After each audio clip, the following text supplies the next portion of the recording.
Hi friend, আমি Abhijit. Exam knowledge Bangla চ্যানেলে সবাইকে স্বাগত। আমি তোমাদের কাছে আজকে নিয়ে এসেছি টেন্স অধ্যায়ের যে গুরুত্বপূর্ণ রুলসগুলো, যেগুলো আমি করিয়ে দিয়েছি অলরেডি তোমাদের কাছে। সেই রুলসের মধ্যে থেকে কিছু কিছু জিনিস তোমাদের অজানা, যেগুলো যেমন কোথায় এস বা ইএস বসে, কোথায় অ্যামিজার বসে, কোথায় হ্যাভ হ্যাজ বসে, কার পরে হ্যাভ বসে, কার পরে হ্যাজ বসে, তারপরে ওয়াজ কোথায় বসে, ওয়ার কোথায় বসে, শ্যাল কোথায় বসে, উইল কোথায় বসে, এইগুলো নিয়ে আজকে তোমাদের কাছে আমি আলোচনা করব। এই ভিডিওটা সবার জন্যই গুরুত্বপূর্ণ, বিশেষ করে যারা স্কুল কলেজে পড়াশোনা করছে এবং চাকরি বাকরির যারা প্রিপারেশান নিচ্ছে, সবার জন্যই গুরুত্বপূর্ণ। তোমরা আগের ভিডিওগুলো অবশ্যই দেখবে।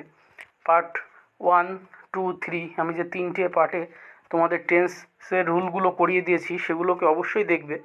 আমি প্লে লিস্ট তৈরি করে দিয়েছি টেন্সের, বেসিক টেন্স বলে প্লে লিস্ট। তোমরা সেই প্লে লিস্টে গিয়ে 3টে ভিডিও অবশ্যই দেখে আসবে আগে, তারপরে এই ভিডিওটা দেখবে। তাহলে তোমাদের জলের মতো ক্লিয়ার হয়ে যাবে। তা এখন চলে আসি তোমাদের আলোচনায়। প্রথমে আমাদের দেখো A1 এর সূত্রটা কী ছিল? সাবজেক্ট প্লাস ভার্বের 1 নম্বর, এর সঙ্গে এস বা ইএস প্লাস অবজেক্ট। এই এস বা ইএস তোমাদের কার পরে বসে? সব ক্ষেত্রে দেখো তোমাদের এস বা ইএস বসবে না। যেমন আই প্লে ফুটবল,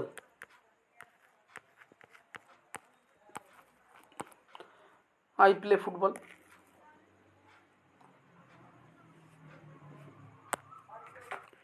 দেখো এখানে আই প্লে ফুটবল, এখানে কি বসেছে? A1 এটা। তাহলে এখানে প্লের সঙ্গে কিন্তু এস বা ইএস বসেনি। আবার আমি একটা সেন্টেন্স লিখছি, দেখো হি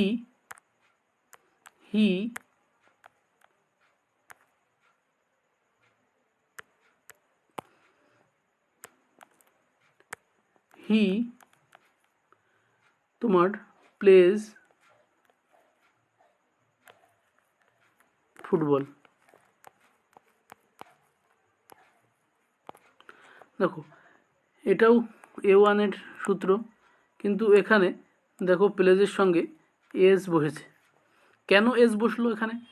এটাই আমাদের জানতে হবে, কেন এখানে প্লের সঙ্গে এস বসলো, কেন এখানে প্লের সঙ্গে এস বসলো না। খুব গুরুত্বপূর্ণ ভিডিওটা, এখানে সবাই গুলিয়ে যায় বেশিরভাগ ছেলে মেয়েদের। দেখো তোমরা খাতায় নোট করে নাও জিনিসটা। এস বা ইএস কোথায় বসে? এস বা ইএস কোথায় বসে? কোথায় বসে? যখন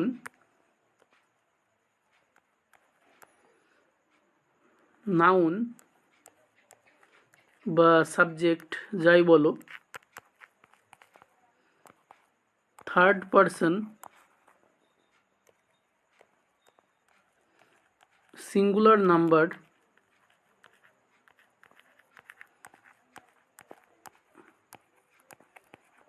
হয়, থার্ড পারসন সিঙ্গুলার নাম্বার হয়, তখন এস বা ইএস বসে। এস বা ইএস বসে থার্ড পারসন সিঙ্গুলার নাম্বার। খুব গুরুত্বপূর্ণ, মাথায় রাখবে। যখন থার্ড পারসন সিঙ্গুলার নাম্বার হয়, থার্ড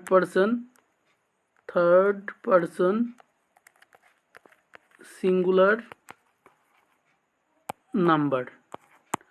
সিঙ্গুলার নাম্বার বলতে একা, আর প্লুরাল মানে একের অধিক। তাহলে সিঙ্গুলার আর প্লুরাল বুঝতে পারলে, সিঙ্গুলার মানে একা একা বোঝাবে। যেমন এক্সাম্পল দিই আমি, সিঙ্গুলার আর প্লুরালটা এখানে খুব গুরুত্বপূর্ণ বোঝাটা। যেমন রাম,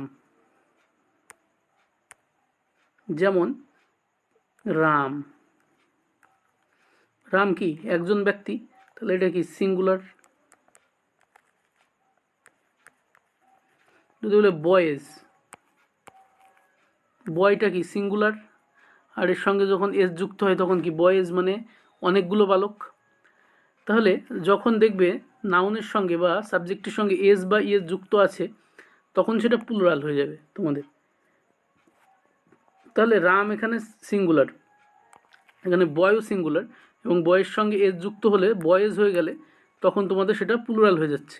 তাহলে এটা হচ্ছে সিঙ্গুলার প্লুরাল। বয়েজ বলতে অনেকগুলো বয়, এখানে অনেকগুলোর কথা বলা আছে, ওই জন্য প্লুরাল। আর রাম কি একা ব্যক্তি, ওই জন্য রাম এটা তোমার সিঙ্গুলার। এবার পার্সন কোনগুলো, first person, second person, third person, এটাও বুঝতে হবে। লিখে নাও সবাই। ফার্স্ট পার্সন হচ্ছে আই আর উই, এটা হচ্ছে ফার্স্ট পার্সন, খুব গুরুত্বপূর্ণ। ইউ এটা হচ্ছে সেকেন্ড পার্সন,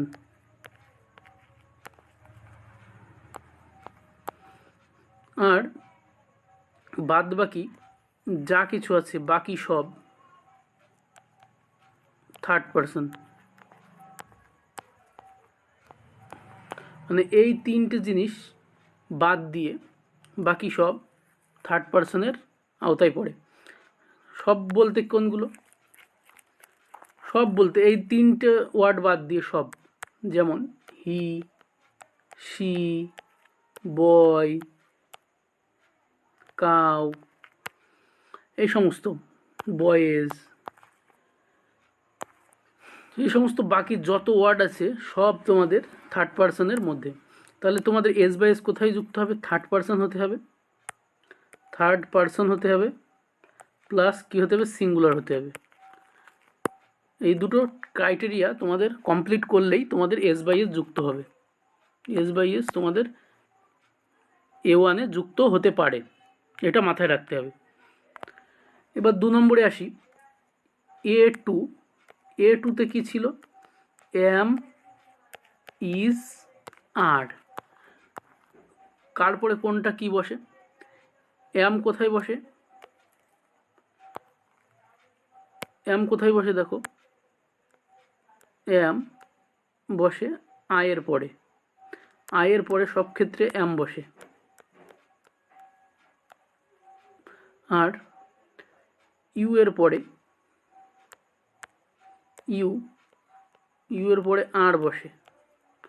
ইউ বা এখানে আরেকটা জিনিস লিখে দিই, একসাথেই হয়ে যাবে তাহলে, ইউ প্লাস প্লুরাল, কোনো প্লুরাল একের অধিক বোঝালেই তোমার আর বসবে। আর লিখে নাও এগুলো খাতায় নোট করে। আর থার্ড পার্সন সিঙ্গুলার হলে, থার্ড প্লাস সিঙ্গুলার হলে ইজ বসবে। বুঝতে পারলে? তাহলে কোথায় এম, কোথায় ইজ, কোথায় আর। তাহলে প্রথমে আয়ের পরে সব ক্ষেত্রে কি বসবে, এম বসবে। U plus plural, U plus plural হলে তোমাদের সবসময় কী বসবে, আর বসবে। এবং থার্ড পার্সন সিঙ্গুলার হলে তোমাদের ইজ বসবে। থার্ড পার্সন সিঙ্গুলার বলতে থার্ড পার্সন কি, রাম, শ্যাম, যে সমস্ত সব কিছু, আই, ইউ, উই বাদ দিয়ে ওর সঙ্গে কী করতে হবে সেটা দেখতে হবে তোমাদের ভালো করে, যেটা সিঙ্গুলার বোঝাচ্ছে না প্লুরাল বোঝাচ্ছে। সিঙ্গুলার যদি বোঝাই তাহলে তোমাদের কী হবে, ইজ। আর প্লুরাল যদি বসাই, কোনো plural, third person, first person, second person, না ফার্স্ট পার্সন আয়ের বদলে তোমার হবে আর উই, প্লুরাল তোমার উই হলেও আর বসবে। তাহলে আই, উই হলে আর, আই, উই দুটো ফার্স্ট পার্সন, উই তো প্লুরাল একের অধিক, আই মানে আমি আর উই মানে আমরা, তাহলে প্লুরাল, প্লুরাল হলে কি, আর বসবে। এবার চলে আসে হ্যাভ হ্যাজ। হ্যাভ হ্যাজ মনে রাখবে, আয়ের পরে হ্যাভ বসে, আর প্লুরাল হলে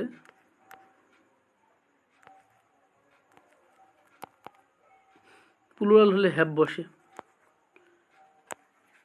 আর থার্ড পার্সন সিঙ্গুলার হলে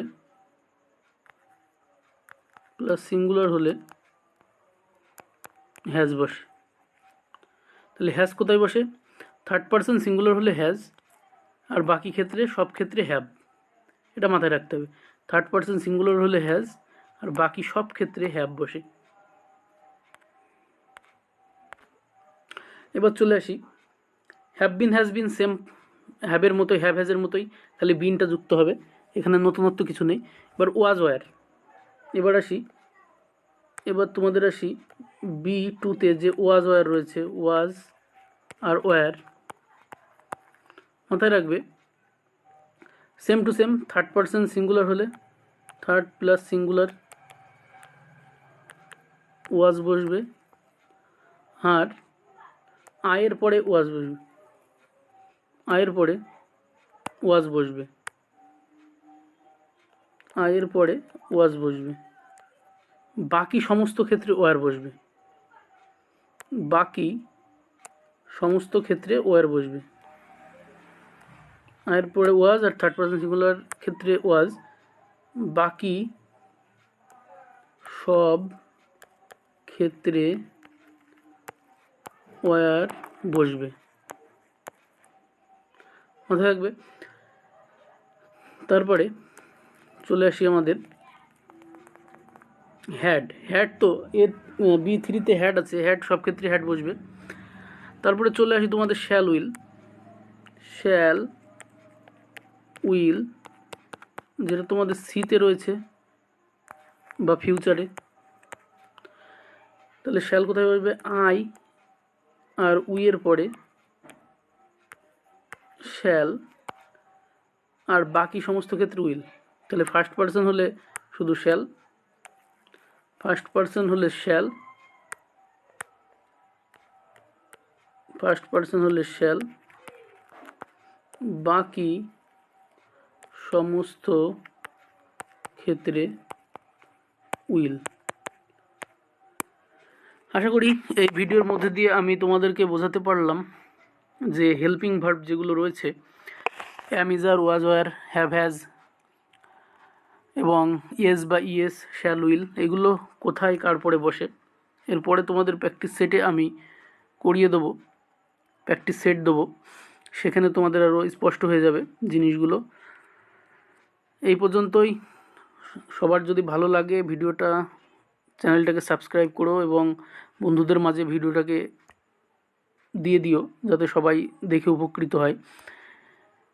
এইটুকুই আজকে, এই পর্যন্তই। পরবর্তীতে আমাদের নতুন ভিডিওর সঙ্গে আমাদের আলোচনা হবে। থ্যাংক ইউ, ধন্যবাদ।